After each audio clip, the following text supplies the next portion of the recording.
2542. Madame Blin, vous avez la parole. Merci Madame la Présidente. Mais évidemment qu'il faut toucher aux questions fiscales et qu'il faut une réforme fiscale. Mais il faut quand même préciser que cet amendement quand même est arrivé grâce au travail que l'on a fait en commission avec un amendement du rapporteur et que la question de la fiscalité est le grand oublié de ce projet de loi d'orientation agricole, hein, Monsieur le Ministre. Donc ça n'a pas du tout été inclus. C'est d'ailleurs ce que nous avons répété maintes et maintes fois aux Républicains, c'est qu'il n'y a absolument aucun dispositif fiscaux qui sont prévus dans ce texte-là. Simplement, mon amendement est un amendement rédactionnel, puisqu'on évoque la question de la transmission, mais on ne toucherait pas dans ce texte à la question de l'installation. Or, je crois aussi qu'il faut se consacrer aussi et s'attaquer à la question de la fiscalité, parce que, comme on l'a dit, on est un pays aujourd'hui le plus taxé au monde, donc y compris sur la question de l'installation, a fortiori après la question de la transmission, mais il faut naturellement aussi inclure la question de l'installation, d'où l'intérêt de cet amendement rédactionnel. Je vous remercie, monsieur. Alors, c'est monsieur Lecomte qui nous présente le sous-amendement. Merci, Madame la Présidente. Bon, Madame Blin, je trouve que cette précision est bienvenue. Et j'aimerais, enfin, je donne un avis favorable si vous acceptez mon sous-amendement de préciser installation d'exploitants. Alors, exploitant. Je vous remercie. Monsieur le ministre, votre avis. Oui, merci Madame la Présidente. Cet amendement vient faire au fond écho à l'idée qu'il y a besoin de préciser ce que pouvaient être les contours d'une réforme fiscale. Donc je suis à la fois favorable à votre amendement et au sous-amendement proposé. Non mais Madame Blin, soit vous faites des amendements et vous trouvez que ça ne sert à rien, soit vous voyez, enfin, ça me rapprendra à être aimable. Enfin, je veux dire... Alors vous avez fait un amendement, mange pas de pain. Bon, bah, je donne quand même un avis favorable. Je vous remercie. Monsieur Dubois, vous avez la parole. Merci, Madame la Présidente. Je voudrais revenir sur l'amendement de tout à l'heure où on nous parlait d'un plan pluriannuel de développement d'élevage paysan. Moi, Monsieur le rapporteur, bravo d'avoir pu apporter une réponse à cet amendement parce que moi, je ne comprends pas ce que c'est que l'élevage paysan. Mais peut-être de vue de ma Corrèze. Donc, je voudrais revenir sur les propos de Monsieur le rapporteur, comme quoi, pour réussir l'installation, et ce que vient et corroborer les propos de ma collègue Anne-Laure Blin, ou pour réussir le renouvellement des générations, effectivement, il faut une fiscalité appropriée. C'est certain. Et je suis tout à fait en accord avec vous. Ce que je trouve dommage, c'est qu'il n'y ait pas le volet fiscal au sein de cette loi d'orientation agricole, qui a un objectif à l'horizon 2035 et un PLF. Ça a un objectif d'une année et il est fort dommage que le volet fiscal ne soit pas dans cette loi pour réussir le renouvellement des générations. Je vous remercie. Alors, en plus des durées d'intervention, vous avez été rapide, mon cher collègue, je vous prie de rester sur les sujets des amendements, comme ça nous permet aussi d'avancer dans le débat. Alors, je vais mettre aux voix le sous-amendement 54-54 qui a eu un double avis favorable. Qui est pour? Qui est contre? Il est adopté et donc je vais mettre aux voix l'amendement 2542 ainsi sous-amendé avec un double avis favorable. Qui est pour? Qui est contre? Il est donc adopté. Nous en arrivons au 3985. Monsieur Negelen, vous avez la parole. Merci Madame la Présidente, Monsieur le Ministre, Monsieur le rapporteur. Nous partons du principe que ce projet de loi aurait dû être l'occasion d'aborder la question de la régulation du foncier agricole et de sa transmission en y incluant notamment des mesures fiscales. Il faut remarquer que pendant la commission, le seul amendement ayant été déclaré recevable sur la question est l'amendement du rapporteur fixant un objectif non contraignant de mise en place d'une réforme de la fiscalité applicable à la transmission des biens agricoles avant 2025. Le but de cet amendement, signé par l'intégralité des collègues de mon groupe, est justement de pouvoir, afin de garantir le renouvellement des générations d'exploitants agricoles et de pérenniser le modèle d'exploitation familiale, de donner que l'État se donne un objectif de mener, en vue de son application dès 2025, une réforme de la fiscalité applicable au foncier agricole, en veillant notamment, et c'est 3 critères bien spécifiques que nous avons détaillés dans cet amendement, qui est de conditionner les régimes spéciaux et d'exonération à des engagements de conservation, de faire évoluer les dispositifs d'exonération des plus-values professionnelles, notamment pour favoriser l'installation des jeunes agriculteurs et d'augmenter l'exonération partielle de taxes sur le foncier non bâti dont bénéficient les terres agricoles. Je vous remercie. Monsieur le rapporteur, vous avez la parole. Merci Madame la Présidente, Monsieur le député Negelen. Vous avez mentionné le seul amendement du rapporteur général, c'est l'accroche, puisqu'il y a volet fiscal, pour des discussions en PLF. Monsieur De Courson, qui a déposé l'amendement, et à la Commission des Finances, il sera sans doute très actif dans la défense de ce que vous proposez. Il y a déjà beaucoup d'autres propositions qui ont été faites dans ce sens-là. Certes, il faut attendre 6 mois. Ce n'est pas parce qu'on vote un changement de mesure fiscale en PLF qui s'applique que l'année suivante. Il s'applique pour pas mal d'années. Je vous remercie. Monsieur le ministre. Défavorable. Défavorable.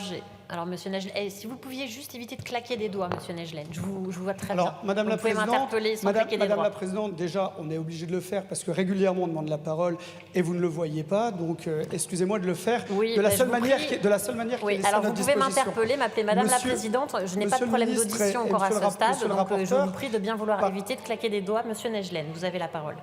Par rapport aux remarques qui ont été faites, juste rappeler que le PLF, il y a de fortes chances qu'on ne puisse pas, et ça a été rappelé par un certain nombre de nos collègues, qu'on ne puisse pas en discuter dans cet hémicycle. En effet, on aura l'occasion d'en discuter en commission, et je l'espère, mais on trouvait que c'était important, au vu notamment des difficultés rencontrées par les agriculteurs et de l'urgence de la situation, d'utiliser ce projet de loi justement pour parler des problématiques fiscales et de se donner un cap pour favoriser au maximum la transmission des exploitations. Je vous remercie. Donc, je vais mettre aux voix cet amendement qui a un double avis défavorable. Qui est pour? Qui est contre? Il n'est pas adopté. Le 2800. Madame Goulet, vous avez la parole. Merci, Madame la Présidente. Alors, pour répondre un petit peu à ce que disait Monsieur Potier, on ne laissait pas un blanc-seing puisqu'on peut très bien, à travers cet article, essayer de modifier, de cadrer un petit peu ce qu'on attend de cette réforme pour le projet de loi de finances. Et pour rappeler que le projet de loi de finances, il n'est pas valable que pour un an. On peut avoir des dispositifs qu'on vote dans un projet de loi de finances qui restent pour plusieurs années. Donc, on pourra tout à fait faire le nécessaire au projet de loi de finances. Concernant mon amendement, j'aimerais que la réflexion sur la fiscalité prenne en compte la taille des exploitations, leur éventuelle possibilité de division et la situation de celle-ci. Je pense qu'il faut qu'on s'interroge entre, par exemple, si c'est transmis à un jeune agriculteur pour une nouvelle installation ou si c'est transmis à un voisin. Il faut qu'on s'interroge également à pouvoir diviser certaines grosses exploitations pour pouvoir installer plusieurs jeunes agriculteurs pour éviter qu'ils aient de trop grosses exploitations à reprendre. Et je pense que la fiscalité doit réfléchir à toutes ces situations pour que vraiment on puisse avoir une installation des jeunes agriculteurs possible sans qu'ils s'endettent sur 30 années de leur vie. Je vous remercie. Monsieur Lecamp, vous avez la parole. Merci Madame la Présidente. Chère députée Perrine Goulet, ces précisions ne semblent pas utiles à ce stade de la loi d'orientation. Par contre, ce sera lors des discussions sur les paramétrages fiscaux du futur dispositif qu'il conviendra de veiller aux différentes formes d'installation, y compris les sujets que vous mentionnez sur la taille des exploitations. Je vous demande le retrait à ce stade. Mais comme on est en commission des finances ensemble, on en reparlera certainement. Monsieur le ministre, vous avez la parole. Merci Madame la Présidente, Madame la députée Goulet. Je comprends absolument la volonté, mais alors là, on rentre, si je peux me permettre, un petit peu trop dans le détail. Évidemment, ce que vous dites est juste, c'est-à-dire qu'il faudra qu'on tienne compte dans cette réforme fiscale et cette volonté de réforme fiscale de la taille des exploitations, dans la façon dont elles se structurent ou se déstructurent ou se restructurent d'ailleurs. Ça fait partie des éléments qu'on a donnés à la mission de l'Inspection Générale des Finances et du CGAER, c'est de regarder aussi et de distinguer les choses. Donc c'est pour ça que je vous demanderai de retirer cet amendement, parce qu'il me semble qu'il va être satisfait, et que là, pour le coup, on vient mettre une partie. D'ailleurs, il manquerait des tas d'autres choses si on commençait à rentrer dans ce niveau de détail. Je vous remercie. Madame Goulet, est-ce que vous maintenez votre amendement? Alors, juste, moi, je pense vraiment qu'il faut qu'on regarde typiquement, est-ce qu'on doit laisser le jeune agriculteur payer des frais SAFER s'il reprend, et à contrario, est-ce qu'on ne doit pas laisser payer ceux qui font en agrandissement? Enfin, je pense qu'il y a vraiment toute une partie des réflexions à avoir sur cette partie-là, mais je comprends, et je serai là en projet de loi de finances, ne vous inquiétez pas, et je retire. Je vous remercie. Nous avons des amendements qui peuvent être soumis à une discussion commune. Le premier de 2525. Monsieur Lecamp, vous avez la parole. Rédactionnel. Rédactionnel. Et le 4209, Madame Pochon, vous avez la parole. Oui, merci Madame la Présidente. L'agrandissement et la course à la compétitivité des exploitations qui ont été soutenues ces dernières décennies a entraîné une augmentation du capital immobilisé sur les fermes. Ce capital, une fois revendu à un nouvel exploitant, constitue une grande partie de la retraite des agriculteurs qui quittent leur exploitation. C'est particulièrement le cas pour l'élevage. D'après I4C, le capital immobilisé sur les exploitations d'élevage a ainsi plus que doublé en 15 ans. Parmi eux, les bâtiments qui prennent ainsi de plus en plus de poids dans le prix des transmissions. C'est pourquoi cet amendement vise à préciser que la réforme de la fiscalité ne doit pas se limiter au foncier, mais doit également et explicitement inclure l'immobilier agricole, son coût constituant un véritable frein à l'installation. Je vous remercie. Je vous remercie. Alors, Monsieur Lecamp, alors j'imagine que vous êtes favorable à votre amendement, mais sur celui de Madame Pochon. Oui, je suis favorable à mon amendement. Donc, j'hésite pas. Madame Pochon, Madame la députée Pochon. L'appel à une réforme de la fiscalité vise les biens agricoles au sens large et le foncier en particulier. Donc, votre amendement me semble satisfait. Je vous remercie. Monsieur le ministre, vous avez la parole. Favorable à l'amendement de votre rapporteur, défavorable à celui de Madame Pochon. Est-ce que vous le maintenez, Madame Pochon, votre amendement? D'accord, très bien. Donc, je vais mettre aux voix le 2525 avec un double avis favorable. Qui est pour? Qui est contre? Alors, attendez, là, les chers collègues, je me permets de refaire le vote parce que je recommence. Le 2525 avec un double avis favorable commission-gouvernement. Qui est pour? Merci. Qui est contre? Donc, il est adopté. 4209, donc, il est tombé. Et donc, nous arrivons au 3236 qui nous le présente. Vous avez la parole, monsieur le député. Merci, Madame la Présidente, Monsieur le Ministre, Monsieur le rapporteur. Sous l'égide de Bruxelles, appuyée par le gouvernement d'Emmanuel Macron, l'agriculture française achève sa transition d'une agriculture familiale et paysanne vers un système d'exploitation industrielle. Les règles fiscales de transmission de l'héritage agricole actuel y contribuent fortement. La majorité présidentielle propose donc de mener une réforme de la fiscalité applicable à la transmission des biens agricoles. Absent du texte gouvernemental, cet objectif de réforme est introduit en commission par un amendement du rapporteur Éric Gérardin, que je salue au passage, membre de la majorité. L'exposé des motifs mérite qu'on s'y attarde. Il est indiqué, je cite, que la France est le seul pays dans lequel l'impôt sur la fortune immobilière s'applique uniquement sur le foncier, désavantageant les terres agricoles par rapport à d'autres placements financiers tels que les valeurs mobilières. Pardonnez-moi, mais qui est à l'origine d'une telle réforme de l'impôt sur la fortune? C'est vous. Qui dénonce depuis le début le caractère injuste de cette réforme qui taxe l'enracinement terrien mais épargne la spéculation financière? C'est bien nous. Qu'avez-vous fait jusqu'à présent? Rien. L'exposé poursuit en admettant que la pression fiscale annuelle moyenne sur les terres agricoles était beaucoup plus élevée en France qu'en Allemagne, au Royaume-Uni ou aux États-Unis. Il était temps de s'en rendre compte. Déjà en 2019, la colère des agriculteurs ébranlait la France. Il ne fallait pas attendre 2023. Nous militons pour une réforme fiscale des règles de transmission des exploitations agricoles. Toutefois, il convient de poser des conditions garantissant que cette réforme ne bénéficie pas uniquement à la transmission des grosses exploitations, mais également aux plus petites. C'est le sens de cet amendement qui vise à conditionner cette réforme à l'objectif de développer l'emploi, d'améliorer la qualité de vie des agriculteurs, ainsi que de préserver le caractère familial de l'agriculture. Je vous remercie. Merci. Monsieur le rapporteur, vous avez la parole. Merci Madame la Présidente, Monsieur le député. Cet objectif de modèle d'exploitation familiale a été ajouté en chapeau à l'alinéa 3 en commission. Donc il y figure déjà. Il n'est pas nécessaire de le répéter à l'alinéa 6. Avis défavorable. Je vous remercie. Monsieur le ministre, vous avez la parole. Même avis que votre rapporteur. Par ailleurs, je voudrais alerter monsieur le député, parce que vous êtes en train de prendre la même rhétorique que la NUPES, l'agriculture industrielle. Il faut arrêter ces amalgames. Enfin, je prétends que l'agriculture française est une agriculture familiale. Et quand vous employez des mots comme ça, je suis sûr qu'il y a des tas d'agriculteurs qui se sentent offensés parce que vous ne le donnez pas comme un élément positif, vous le lancez comme un élément négatif. Pardon de vous dire qu'il y a une diversité d'agriculture, de tailles, de nature diverses. Et donc, je pense qu'il faut respecter l'ensemble des modèles agricoles. Mais néanmoins, c'est de toute façon un avis défavorable parce qu'effectivement, c'est satisfait par d'autres alinéas. Je vous remercie. Monsieur Delepinot, vous avez la parole. Oui, merci Madame la Présidente, Monsieur le rapporteur, Monsieur le Ministre. Moi, je crois beaucoup à la pédagogie de l'erreur. Et je suis heureux de voir que notre collègue Girardin, qui a travaillé le sujet, et c'est toujours bon d'avoir un champenois dans un dispositif de réforme fiscale. Hein.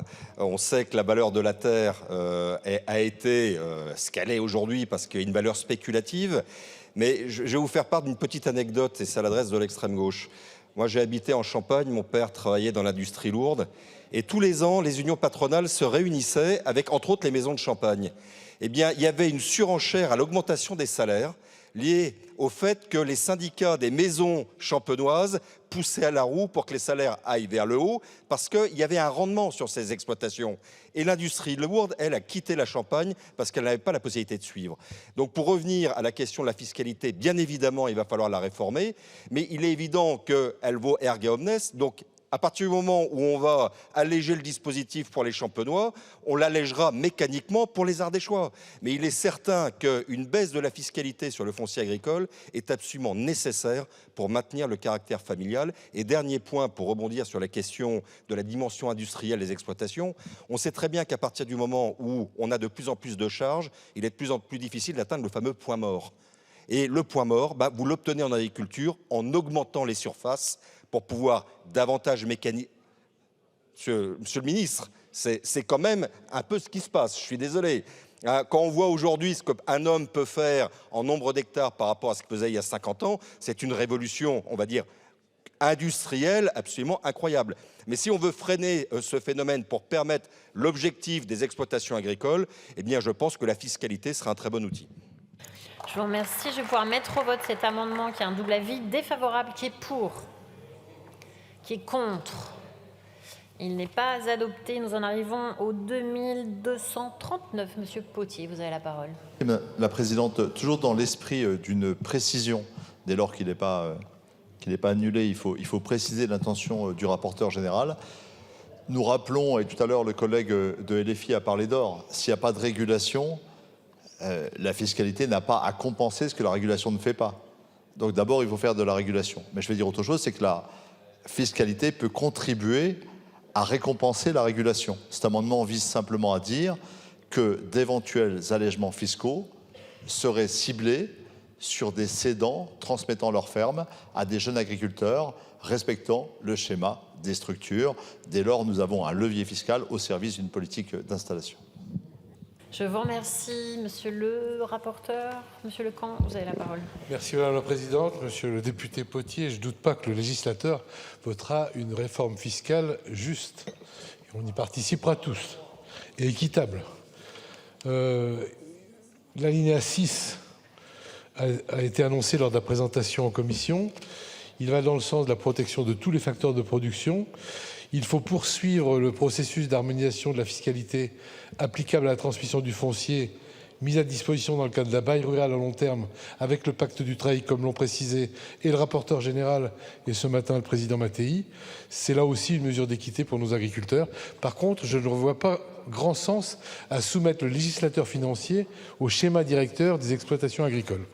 Avis défavorable. Je vous remercie, monsieur le ministre. Même avis. Je vais donc le mettre au vote avec un double avis défavorable. Qui est pour? Qui est contre? Il n'est pas adopté. Le 3717, madame Bellucco, vous avez la parole. Merci, madame la présidente.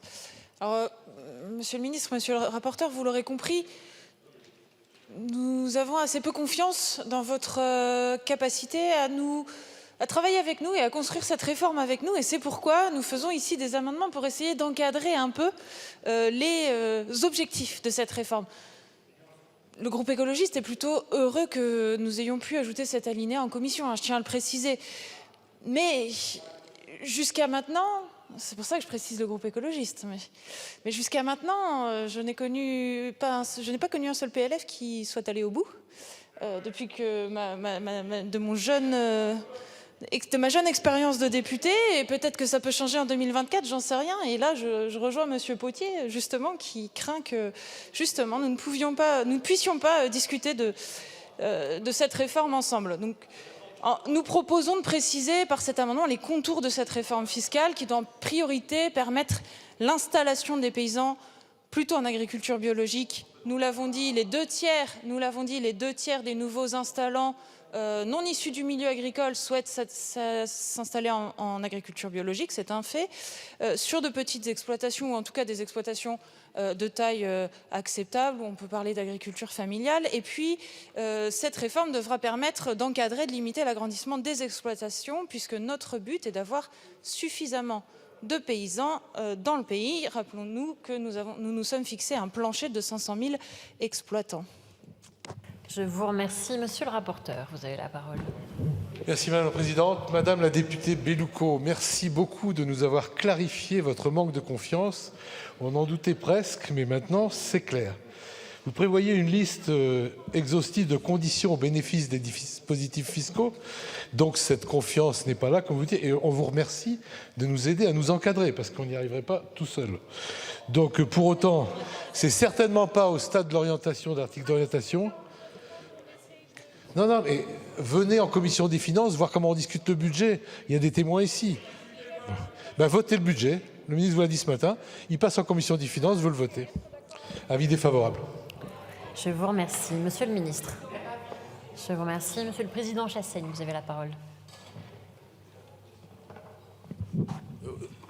Très rapidement, monsieur le ministre de l'Agriculture, je sais que vous êtes chasseur, on dit souvent qu'aujourd'hui, tous les perdreaux sont de l'année. Mais on peut être député sans être un perdreau de l'année.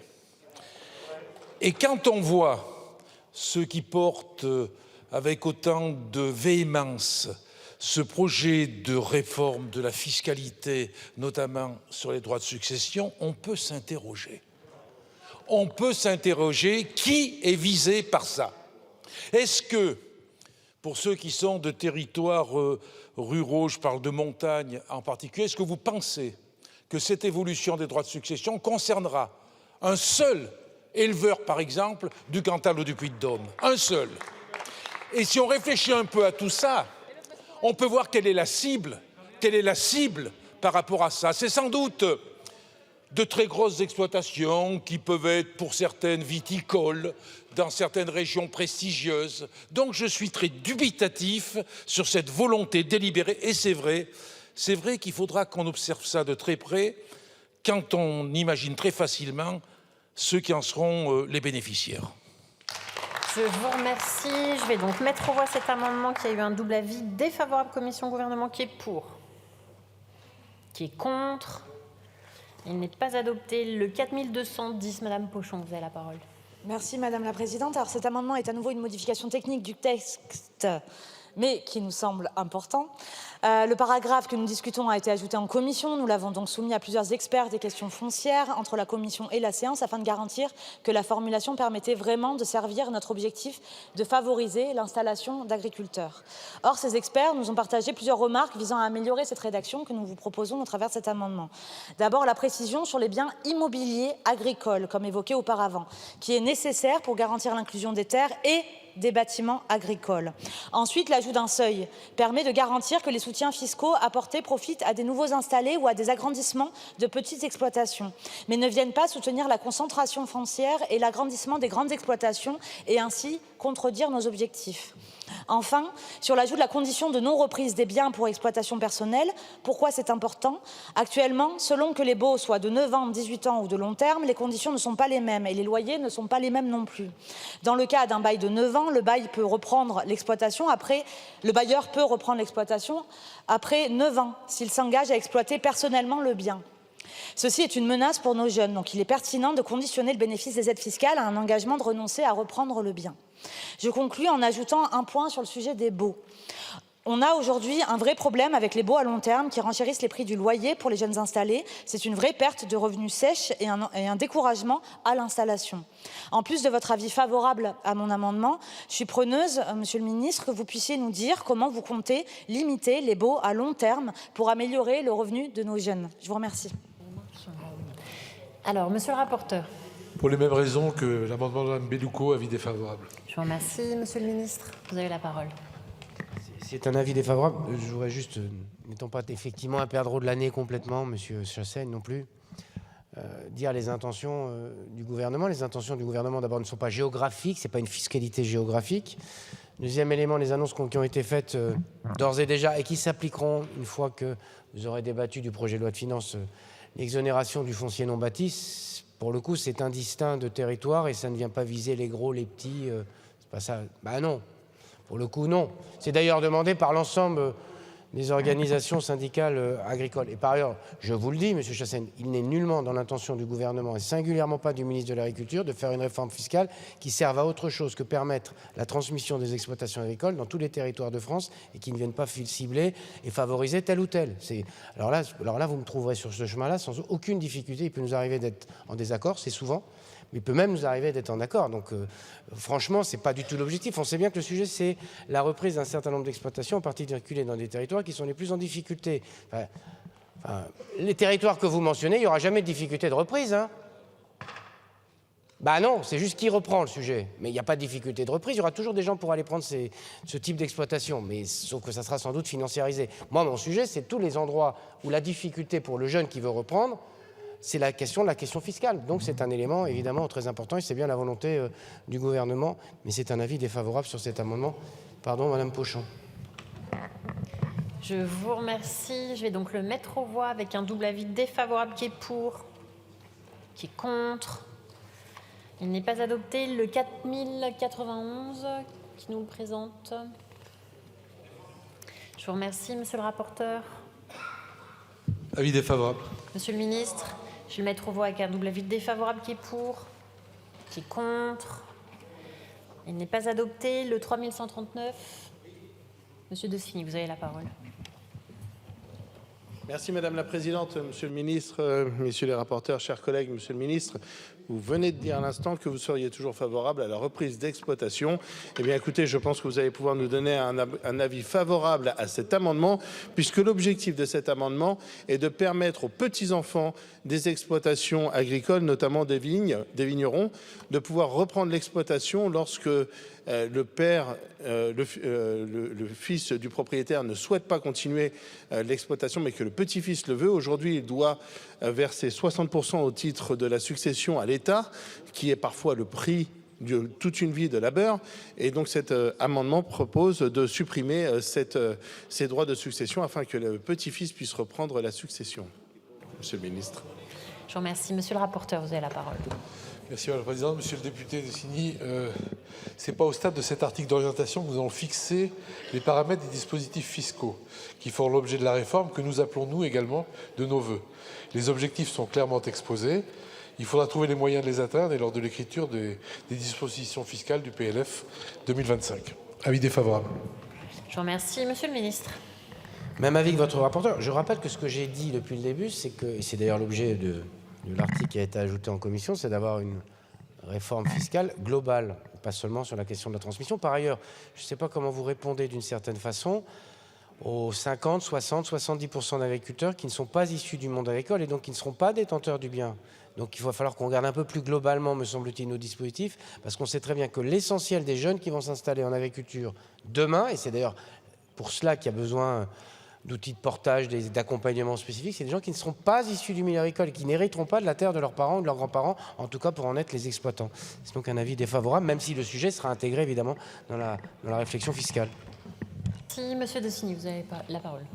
Merci Madame la Présidente. Monsieur le Ministre, vous ne pouvez pas sans arrêt, sur tous les amendements, nous dire qu'il faudra voir ça au PLF et nous dire qu'il faudra qu'on vote le PLF, sous quoi vous nous imposerez un 49.3.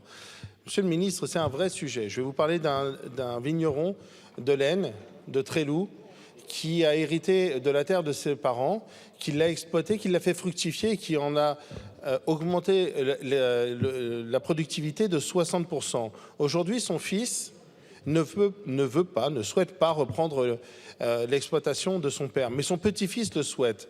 Le fruit du travail de toute la vie de ce vigneron va partir dans les caisses de l'État. Monsieur le ministre, vous ne pouvez pas vous arrêter simplement sur une réponse qui nous ramène au PLF 2024, 2025. Monsieur le ministre, j'attends une réponse. Je vous remercie. Je vais le mettre au voie avec un double avis défavorable. Qui est pour? Qui est contre? Il n'est pas adopté. Je vous indique que sur l'amendement 4313, je suis saisie par le groupe Renaissance d'une demande de scrutin public qui est annoncée dans notre enceinte et qui nous présente... alors, Madame Bateau, vous avez la parole. Pour un rappel au règlement, sur quel fondement, s'il vous plaît? Oui, merci Madame la Présidente. Juste sur le fondement de l'article 98, alinéa 3, il y a un dysfonctionnement de l'application ELOA. Ce qui fait que, très concrètement, là, je ne peux pas déposer un sous-amendement sur un amendement du rapporteur pour de prochains articles. Donc, je voulais juste que ce soit noté pour qu'on ne se trouve pas en difficulté un peu plus tard si jamais l'application ELOA continue de dysfonctionner, que la séance mette en place un autre moyen de déposer les sous-amendements, qui ne sont pas destinés à rallonger les débats, je le précise, mais à régler des problèmes de fond. Alors, merci, chers collègues. Effectivement, il y a un dysfonctionnement et vous avez tout à fait la possibilité de nous faire passer le sous-amendement via le plateau. Voilà, donc voilà, il ne s'agit pas d'empêcher quelques dépôts d'amendements que ce soit. Et merci pour votre vigilance. Les services travaillent au rétablissement de ELOA. Alors, chers collègues, Monsieur De Signy, oui, sur quel fondement? Merci Madame la Présidente. Sur le même fondement que ma collègue précédemment, effectivement ça vaut pour le PLOA, mais ça vaut également pour le projet de loi fin de vie pour lequel nous devons déposer les amendements avant 17h, donc dans 40 minutes. Et aujourd'hui, nous sommes bloqués. J'ai ma collaboratrice qui vient de m'indiquer qu'elle est en incapacité de déposer les amendements parce qu'il y a une surchauffe du système.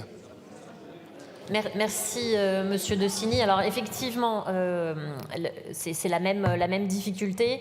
On va effectivement faire un état de la situation et si effectivement il y a nécessité de modifier le délai de dépôt, puisque là aussi il ne s'agit pas d'empêcher le dépôt des amendements, bien évidemment, mais on vous tiendra au courant de la situation. Dès que j'ai des éléments à fournir à l'Assemblée, je le ferai, bien évidemment.